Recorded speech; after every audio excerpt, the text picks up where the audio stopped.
I'm making this video because this is the video that I wish I would have found when I was trying to learn web development. And I'm going to be straightforward with this. This isn't my idea that I'm sharing here. This is an idea that I got from Max, the owner of Academind. This is a video of him and his business partner discussing something a few years ago about the new React course that he was releasing on Udemy at the time. And I think that this guy is, I think he's like a genius when it comes to teaching people programming and web development. And I've taken more courses than I care to mention because I was stuck in tutorial hell for a long time. And this guy right here, single-handedly, one of the few people to pull me out of it. And with that being the case, I would really recommend taking some of his classes if you're interested in anything web development related or anything like Flutter, setting up your machine for development. I mean, his lessons are just absolutely incredible. And they're on Udemy, so they go on sale incredibly cheap. You know, every other week or so, they're down to like $10. And yeah, he's an incredible teacher. On the other hand, there's this guy, I'm pretty sure his name's Kyle, with Web Dev Simplified. And I feel like I had some of my early breakthroughs when I was watching some of his tutorials, but he does things sort of like from the ground up, I guess you would say like the basic way. And he teaches the imperative process. And that's sort of what I want to discuss today, because although I think that Kyle is also a really good teacher and I really respect and appreciate him, I think that his style of teaching didn't click with me very well. And that's a big problem that I wanted to share. I don't think there's a problem with either of their methodologies, but one thing that Max from Academind said that really resonated with me is he said, I don't think you need to learn everything from the ground up. I don't think you need to learn how to dismantle the DOM, the document object model, and put things back together. And he was advocating for learning a framework before learning how to do the imperative programming. So when we talk about imperative programming, that's in contrast with declarative programming. So imperative programming is where you define each individual instruction. So you say, for lack of a better example, we'll say, load the page, create a div element on the page, create a child node to this div element, create a class on this child node named item, and you sort of go through step by step, and it's really a little bit mind-numbing, and you end up with tons of code, and there's a lot of stuff that you have to memorize in order to get that working. So I have two examples here. I have an imperative app and a declarative app.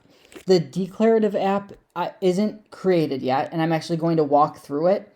The declarative app is using Vue.js, but React, Angular, those are also both declarative. So is Svelte. I personally just love Vue, but Vue and React, Angular, Svelte, they're all great. So I would recommend play with all of them until you find which one really clicks with you. And you'll probably end up learning more than one as time goes on. But I really think that that's where people get hung up. They think they need to learn React because it's what's hot, or they need to learn Angular because it's got all of the jobs in their area, or they get stuck on trying to learn imperative programming without learning a framework. And then where you get discouraged, where you get hung up on that method, is that it takes you so long to build things and there's so much stuff to memorize that it's hard not to get discouraged. So let's look over this imperative app right here and let's see what we have. And just for reference here, everything in the HTML is just boilerplate for the most part, like that, with very little exception. What's worth noting is that we're referencing a script, which is index.js. We're referencing a style sheet, which is styles.css. And then we have this section in the body, and we actually don't need the section. So I'll comment that out just because we're going to pretend it's not there for a moment. So what do we actually have here in the HTML? We have a div with the ID of my div, and we have a class of header. And then we have a title that says imperative to-do list. We have a text input, and we have an event right here. This is a function with an onClick event that adds a new element, and that's with the class add button, and it's got the check mark. And then we have an unordered list with the ID of my unordered list. And then we have 2 sample tasks listed there by default. And I didn't do much in terms of styling here, but this is what it looks like. You can add a task, and we have to actually click that to add it. So we have 3 tasks here now. The completed one is crossed out. We can hide it like that. And then we can either check these, uncheck them, or get rid of them, or add new tasks. So it's a very simple to-do app. So we'll simplify it further by deleting the list items because we actually don't need those. They're being added in programmatically since we're using an imperative style. And let's also take a look at the styles because this is really very basic. The only thing worth noting here for the most part is that we're turning the cursor into a pointer when you hover over a task. And that's so that it gives people a little bit of feedback that, yes, you can click this, something will happen. And same thing right here. With this button, we have a cursor when you hover over it. And then we have a little bit of styling to just put a line through a list item when it's checked or when you click on it. And then I just changed the font to this, I don't know how to pronounce it, Segoe UI, just because I like that font. But other than that, it's all very simple. But then when we get to the JavaScript, let's look at what's actually happening here. And I feel like this is where we lose people early on. So let's actually break this code apart and find out what's happening here. I've rearranged these to be a little bit more, I guess you could say, like chronological with how things happen. So we're already hard coding an unordered list on in our HTML here. And so what we're doing is we have this function, it's called new element, and its job is to create a new list item essentially. So we're creating a variable and it's called li for list item, and we're assigning it to the list item element that we're querying from the document. I'm sorry, I said that completely wrong. We're creating a list item. So document.createElement list item, we're creating a list item and we're assigning it to a variable. And then what we're doing after that is checking the value of this box right here where it says task. We're checking the value of that and assigning it to a variable called input value. And then we're creating a text node. So essentially what we're doing is when you type something in, we're using that input to create a variable. We're creating a list item behind the scenes, and then we're appending that list item onto the unordered list, which we have to grab by querying the document further. And then after we add it, we have to clear out the list value right here. So when we type something in, we press that and it goes away. And we're just, all we're doing is we're selecting it with the document get element by ID. We're selecting the my input ID, and we're assigning the value to a blank string right there. Then we're going through pretty much that whole process all over again, just so that we can add the symbol to delete it at the very end of it and append it to that list item. And then we're looping through each item. While it's iterating, we're looking for the value that we just created, and then we're adding the symbol onto it. So this is very sort of convoluted. And I want you to remember how much code goes into this very simple step right here. And I know that this is a little bit mind-numbing, but try to bear with me here because I really feel like the next part is going to connect with you if you're having trouble with this stuff right now. Now, this code here, right underneath the function, this looks very similar. So let's comment this out because it's never a good idea to repeat yourself when you're coding if you can avoid it. So let's take a look and find out why are we essentially writing the same code twice. And if you're familiar with what the code does, then I'm sure you realize it already. But let's go ahead and add an item on here. And we see that it has the button. But if we start the list off with an item here, now we don't have it. So all that code right here, all that this is doing is it's iterating through the list when the app opens, and it's adding that to any items that are there by default. So again, just to add that button to actually delete something, it requires all of this code from the function, but it also requires this code to iterate through it on page load. Now, when you actually click that button, what's happening? We're iterating through the list again, and what it's doing is it's going through and it's actually changing the style. We're searching for the class name of clothes, and we're getting a list of all of the items that have that class name, and then we're using CSS to hide all of the items that have a class of clothes. So that's how it works. And then the last thing that we have here is we have an event listener. We're throwing an event listener onto the unordered list, and then we're listening for event. That's what this EV stands for, it's event. And so if the tag name on an event matches LI, then we need to toggle the class to mark it as checked. And that's so that we can give it this effect right here, so that we can cross something out off the list. The only JavaScript worth noting on this HTML file here is that we have an onClick event, and we're calling the new element function when that button is clicked. This button is just a link, it's an anchor tag.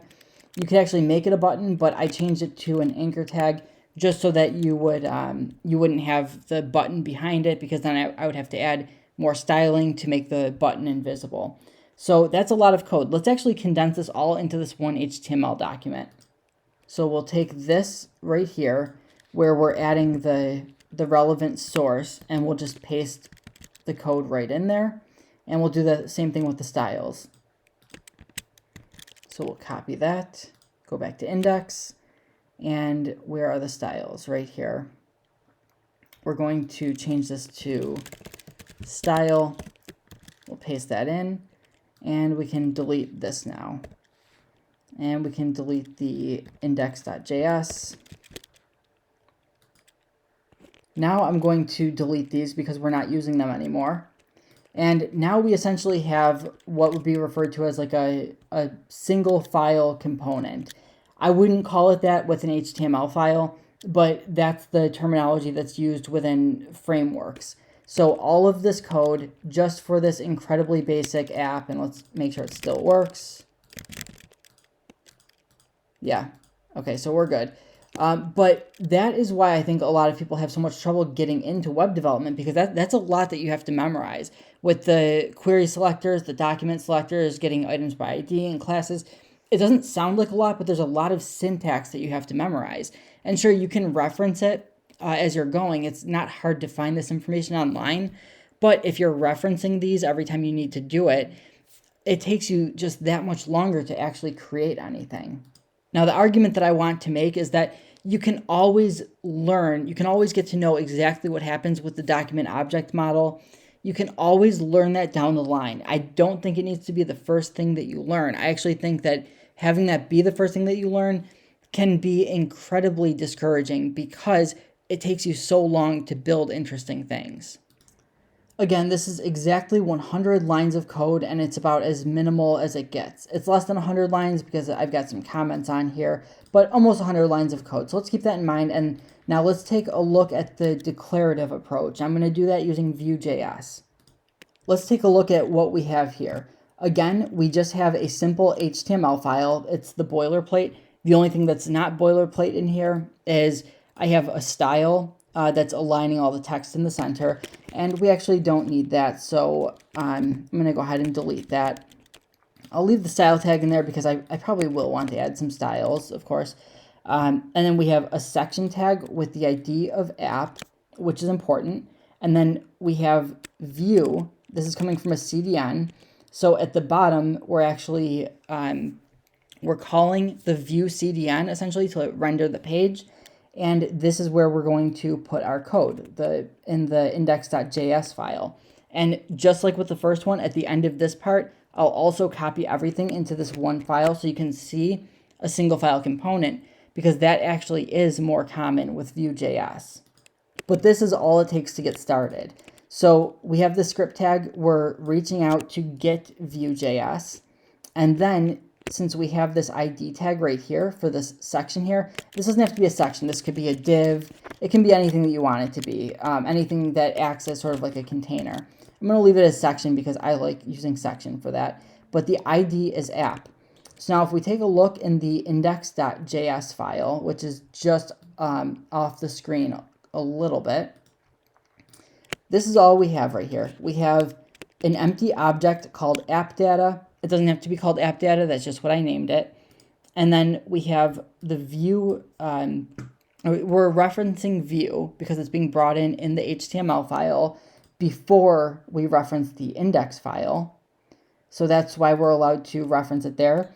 And we're saying create app. We're mounting the app and we're referencing the ID of app. So it's going to look at the HTML, it's going to look for the ID of app, and it's going to mount the app within this section right here. So far, all we have is an H2 that says declarative app, and the create app has one parameter being passed in, which is this object right here. So I'm going to run this with live server, just like this. And unlike the last one that was pre-built, I'm going to build this one live right now. Why am I going to do that? It's because it's really fast to build that exact same thing, but with Vue.js. There's very little that you actually need to sort of memorize early on to get going, because when you create, and I'll show you an example of this real quick. Let's create a .vue file. And then we'll do vbase, and we'll do the one with CSS. It'll create this, this template for you. And this is what a single file component looks like. And then I have, of course, some extensions. So I could do vdata, and it'll add it in like that, the data method. So I'm going to do it in the HTML and the JavaScript file, but this is what it looks like if you're actually using Vue. And again, this isn't a video about Vue. This is a video about declarative programming. And this is where I'm going to explain what declarative programming is. So we're going to declare the data that we need. We need data, so like we need variables, and then we need functions. So we'll start with the data. And the way that you provide the data in Vue is you create a function, or a method, I guess you could say. And then you return all of the variables that you want within here. So we'll think about this. What do we actually need for values? We're going to declare the values that we need ahead of time. So we'll add a string and we'll call that task input. This is just an empty string. It could also be null, and that's probably the more proper way to do it. But for demonstrative purposes here, I'm going to leave that as an empty string. And that's when the user inputs the task that they want. That's where it's going to be. And now we're also going to need an array, and the array is going to serve as the tasks. So let's call this tasks, and we'll just make that an empty array. Now we need a function that's going to create a task. So because it's going to be a property of this object here, it's actually called a method. So a function is a method when it's a property of a different object. And almost everything in JavaScript is an object at sort of the root. And that's where like prototypal inheritance comes from. It's sort of the way that JavaScript is structured, that even like an array is ultimately an object. So I'm going to say methods because that's the proper terminology, but for all intents and purposes, we're just talking about functions here. So that's going to be in a section that we call methods. And you might notice something here.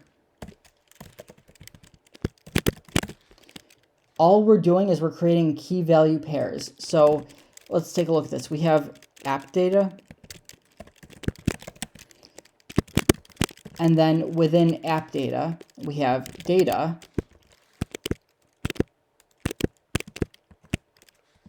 Let's just say we have like a data object. And then we have methods.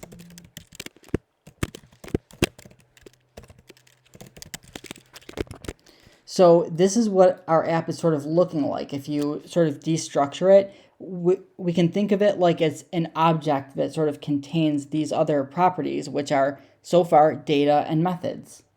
So what do we want our first method to be? We'll say add new task. And it's just like a regular function just like that.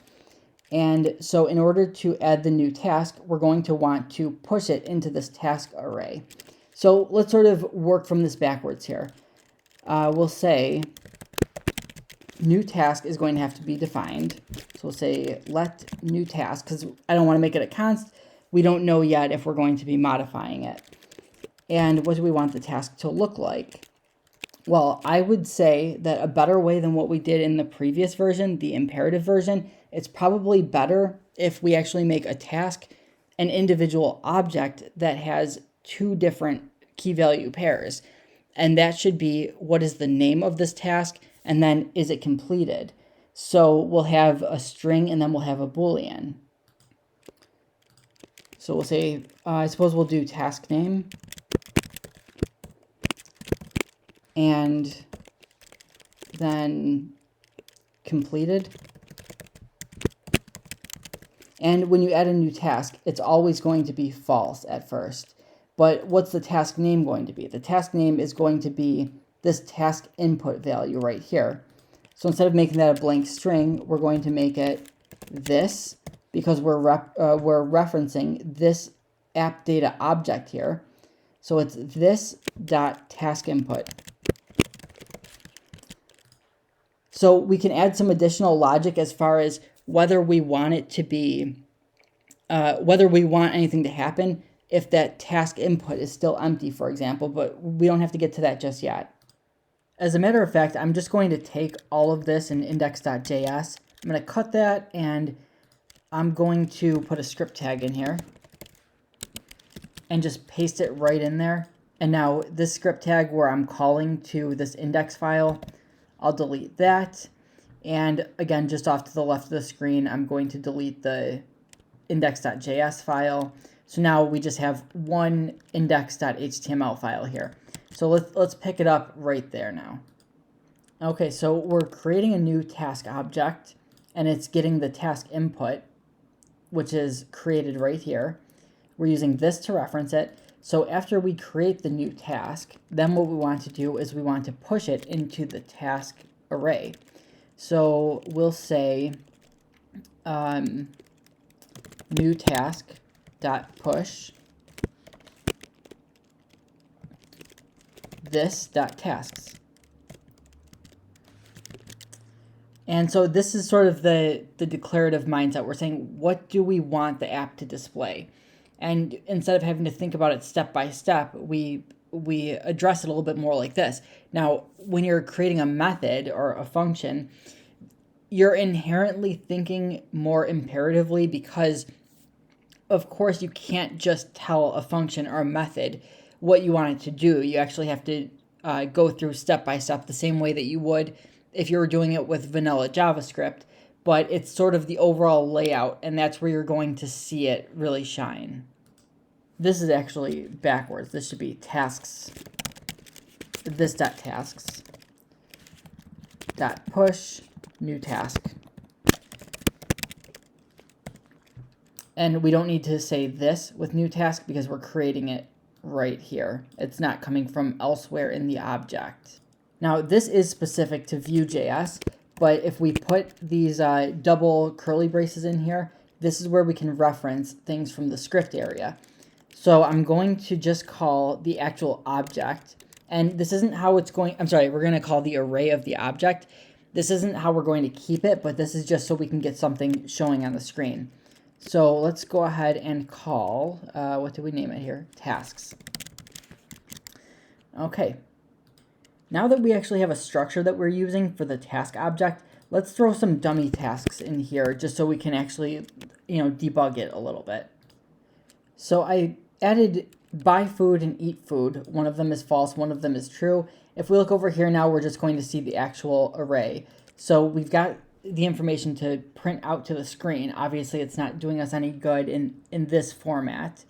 And I'll zoom out a little bit. This is what it looks like at the moment. So let's go back to the code now. One more thing that we want to do here is when a task is added, we then want to clear it out with an empty string. So at the bottom of this method, let's do this dot, I forget what we called that, task input equals empty string. So now we need to actually add some HTML here. And this would be a template tag if you're actually using a .vue file. And this is where the magic of declarative programming will start to sort of show itself. So let's do a text input. So input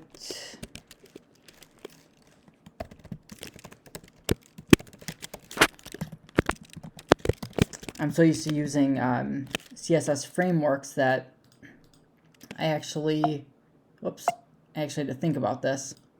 Okay, so we have the input type equals text. And now this is Vue specific.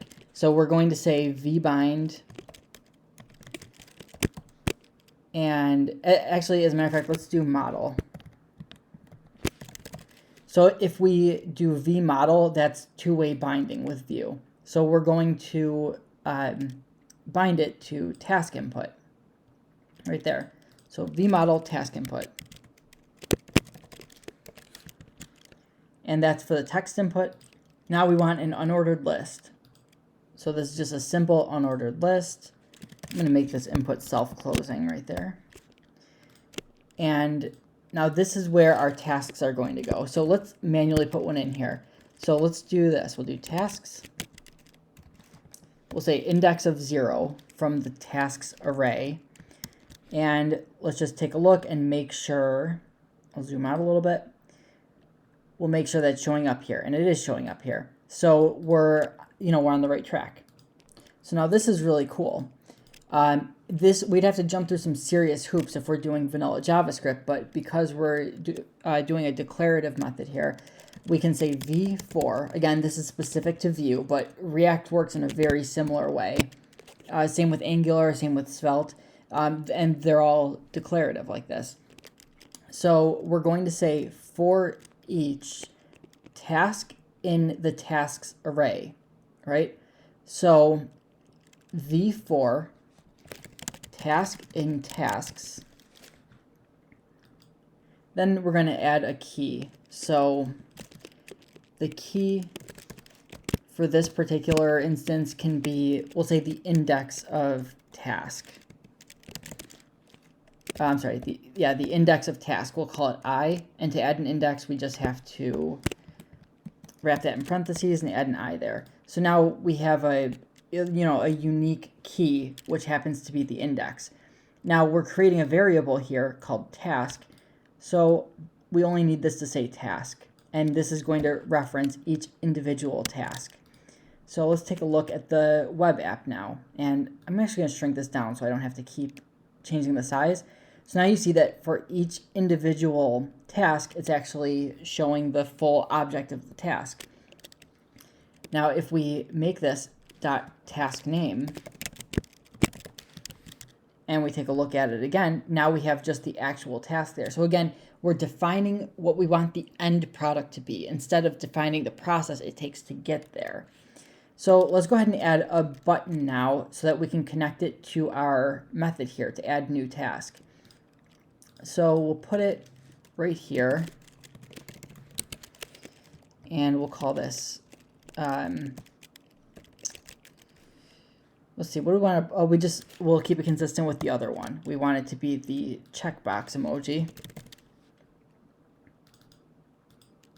for the value of the button. And when we click on the button, we want it to call that method. So we'll say @click, or you could do v on click with Vue. But now we're going to call it add new task.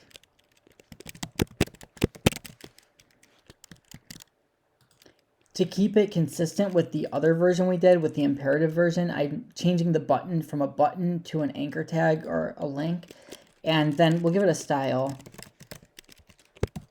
And we want this to be the same thing with the cursor, where it actually will act as a pointer.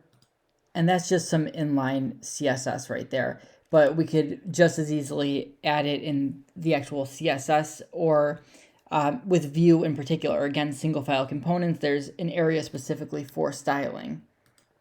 And if we look at it now, we hover over it and it's a pointer, it's ready to go.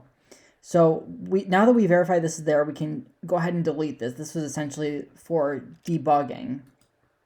So we'll get rid of that right there. And now we need to account for the styling. So do we want it to be crossed out as in when it's clicked, or no? So we can do that with, there's a few different ways to do that. Again, we're talking about declarative programming here. So what is the end product that we're looking for? We're looking for a style that has a strike through it. So let's add a class. We'll say class equals item style. And now let's actually create a style area in the head here.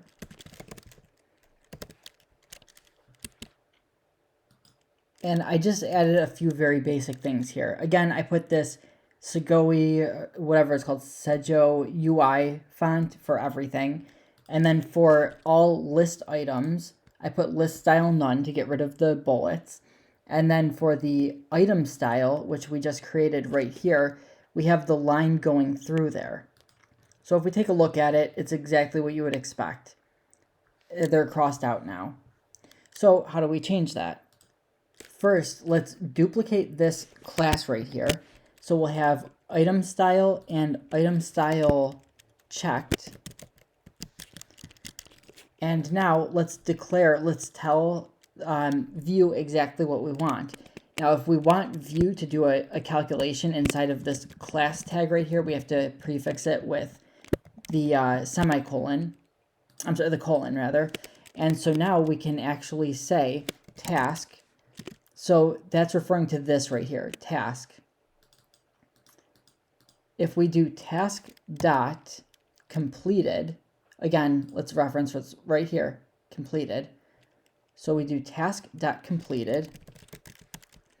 And this is a ternary operator. So it works just like a Boolean. So if the task is completed, or if this value is true, then the class is going to be item style. And I believe we need to put that in single quotes, because we're not getting the right formatting here because we're doing it in an HTML document. But if you were doing this in a .vue document, this would be colored a little bit different. So if this is not true, or other words, if it's false, then we want it to be item style checked. And I actually never use this type of casing when I'm doing CSS styles. I think it's just sort of bad practice. So, and with the class name right here, we also need to precede this with a prefix. Now, just for some reference here, I copied this section into a .vue document so you can see how the highlighting actually looks. So right here, you can actually see that it recognizes that this isn't just a string, which is why we have to wrap these in single quotes for the class name. So you actually get this correct formatting when you're using a .vue file. So let's take a look at that now. We have one that's crossed out, one that isn't. And that's because it's actually, again, we can see with the correct syntax highlighting, it's creating the class dynamically like that because we're declaring what we want the end product to be. We also didn't test the button out yet, but we have, again, this method right here that adds the new task. So let's try that out and see if it works. We'll click the button. There we go. It adds it on there. So everything's working as expected right now. We just need to create the button to delete or hide the item. And then we need to be able to toggle the style. Let's toggle the strike through right now. So like when you click on it, it should toggle whether or not it's crossed out. So this is another one of the beautiful places where you'll see the magic of declarative programming. We're creating that task variable here. So all we have to say is on click task.completed, which again is referencing right here. It's referencing this. So task.completed equals not task.completed. And if that works, and I believe it will, there we go. We click on it, it's going to toggle every time we click on it with just that tiny little bit of code. Now to create that button to delete it, I just pasted this X in here. And let's wrap this in a span because we want this to stay in line. And now we're going to have to give this a little bit of functionality when we click on it. So let's declare exactly what we want. Let's actually declare, all right, we'll declare a span to wrap both of these in. But then let's put these both on separate lines, and let's do strong for the actual task name, which is just bolding it. And let's actually take this click event right here, and we'll put this on the strong tag instead so that we can separate it from this X right here. Sorry about that, I forgot the screen wasn't zoomed in. Or, I'm sorry, I forgot it was zoomed in. So rather, what I did here is I wrapped the text in a strong tag, and then I wrapped the X in an anchor tag, because again, we're going to use the anchor tag like a button. And let's add a method on here. So we'll say on click, and then what do we want it to do? We'll say remove task. And then we're going to pass in this index right here because we're assigning this index, we're creating the key. So let's pass that in so that we can call this method and it will know which iteration of that array that we're referring to. Let's create that method. It's remove task. And then it takes in a value. And then we have to just think about the logic we want for this. So we'll splice it. This .tasks.splice. And then let's actually, let's call this I for index instead of value. So we'll say index, and then we want to remove one value. So let's try that out. We'll see if it works. Beautiful, works perfectly. Now if we try to add a blank value, it'll let it go in. So I think that's the last thing we need for feature parity is to add something in to stop that. So we can do this. Add new task. If task input is empty,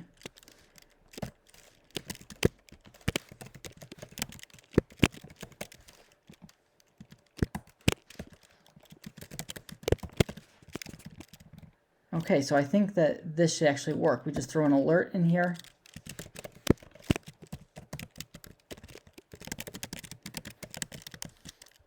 Let's try that. And that's the beauty of JavaScript. No. Okay, so we need to be a little bit more explicit with what we're doing there. Actually, that's my mistake. I forgot the exclamation point to say not. So if an empty string should be the same as no value or null. Yeah, there we go. So that's working just fine. So now we have everything that we need. It's working exactly the same way that the other app worked. But even if we want to figure out what this app does, just by looking at it, now this was the original one. I think that this is really a lot to take in. This is the imperative style. It's really hard. If those notations weren't there, those comments, it would be difficult to figure out exactly what it's doing. If we look at the declarative version, on the other hand, let's forget about the styling, because the styling doesn't really matter. The template right here, which is the body, this would be the template. Again, it's very simple to see what's happening here. We have the task name that's actually showing, and it's inside of a v4 iterator. So it's iterating the tasks, it's showing them. This button right here is removing the task. It's named remove task. I mean, it's all very easy to sort of visualize what everything does. We can go ahead and delete these sample values now. We don't need those. And if we look at the actual script, I mean, this is nothing. We have next to nothing in here. Anybody should be able to look at this and figure out exactly what it does. This is the extent of the code as opposed to this. So again, this is sort of the thesis of the video, and the one point I'm really trying to hammer home is that if you learn React or if you learn Vue, you're going to be able to start building cool things faster.